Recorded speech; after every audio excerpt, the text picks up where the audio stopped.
Late Pate or Latte Pate, depending what you want to say. Any good points, tips, or methods in programming to avoid overtraining, especially people with a very physical job like me?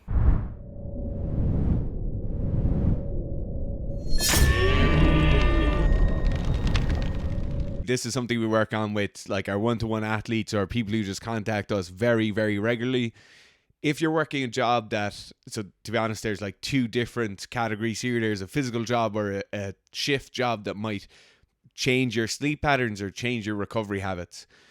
So there's a number of things you can do here. For me, like one of the main things you do initially is like real-time monitoring of training load. So a lot of the time people will pick out a program or they'll pick out a process of training and they'll never really look at their overall training load. So what we do on a regular basis is look at like weekly load, monthly load, and make sure we're tracking that, make sure we're not progressing that too aggressively. So if I go from a set of 10 in week one on my back squat day, then I'm not going to immediately go to 3 sets of 10 or 5 sets of 10 the next week. We'll have to incrementally build it up. So looking at that kind of real-time loading that you have now and making sure our loading isn't progressing too aggressively from week to week. The second thing then is having little to no fluff in our training sessions, right? So we've talked about fluff a lot on the channel and on the podcast, where there's things that are in training programs purely to kind of bump up physical activity for athletes. It can be very, very helpful if you have an athlete who you need to increase their general capacity or increase aerobic capacity or increase midline strength, right? You'll build in these additional piece of accessory movements that aren't super specific to their particular goals at the moment, and that will kind of bump up their overall loading.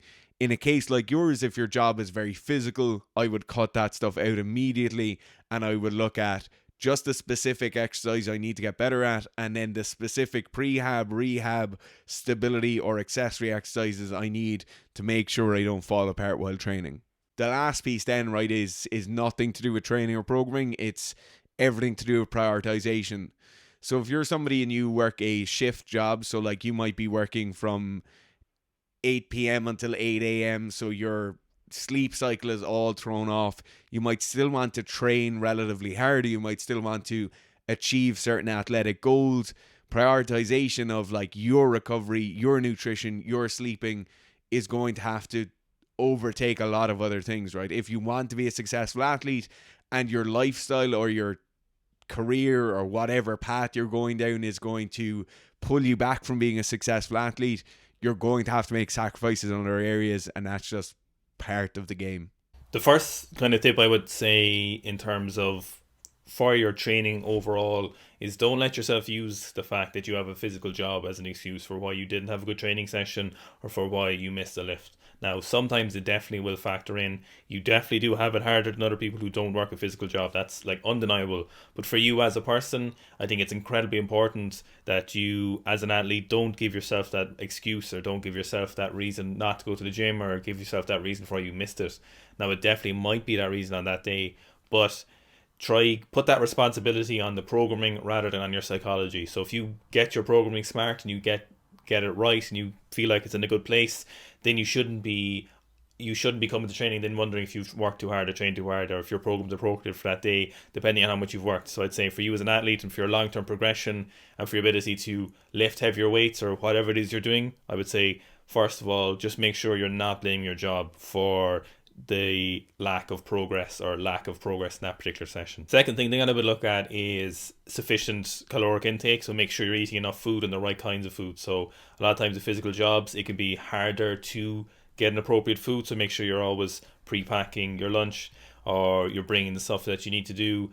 The other thing then as well is to make sure adequate sleep, so you're never compromising sleep. So for other people working in office, for example, if they get 6 hours sleep but they're not incredibly active during the day, while they still might be kind of fatigued, they'll have a lot better scenario, for example, when they get training later in the day than for you if you get 6 hours sleep or less, for example. So I would say everything around the training and everything around your programming is nearly more important than what you're doing in the programming once you've got that programming stuff right. So like Fitz said, you're not doing all that fluff or extra stuff. You're not spending too long in the gym and wasting calories. What's more important for you is that you're getting 9 hours sleep or more. And if training is your priority, then that is something you'll make a priority. I would say even look to getting, if you get half an hour nap before training, is something I used to do before when I was working a different job. It does make a difference, not only from, not so much that the half an hour nap is giving you an excess of energy and restoring all the systems, but more as kind of a form of segregating your physical labor and physical job then when you get into training. So it kind of gives you a little break between the two of those, and an actual kind of a definite break between your training and your work. So it does kind of, you don't associate tired work and then tired training. You want to segregate those as much as possible. Also, I'd say don't rely too much on caffeine when it comes to this. So save your caffeine and keep it for training as opposed to keep it for your work. So a lot of times you might use caffeine to pep you up for work, but by the time you get to training in the evening, we're all about performance, so we're not really going to care about your job. So when you get to that evening, try and make yourself not overly accustomed to caffeine throughout the day. So if you have 3 cups of coffee a day or 2 cups of coffee a day normally, don't have them all in the morning. So by the time you get to training, you're like crashing from caffeine, you're tired from work, and then you're going to training. Try keep them a little bit closer. So let's say you train at 6, try have a cup of coffee at 4 or 5 depending. Now you will compromise your sleep a little bit, so you've got to be smart about these things. So try balancing. We did a podcast recently where we talked about everything but the program, and in your scenario, when you are doing a physical job, everything but the program really does matter. So I'd say try sort out everything as much as possible and be as efficient with your training as possible. Don't waste time in gym. Make sure your sleep is good. Make sure your nutrition is good. And then normal training principles apply. So what you can recover from and what you can do and what's reasonable for progression. It's a little bit harder for you, but it's definitely feasible.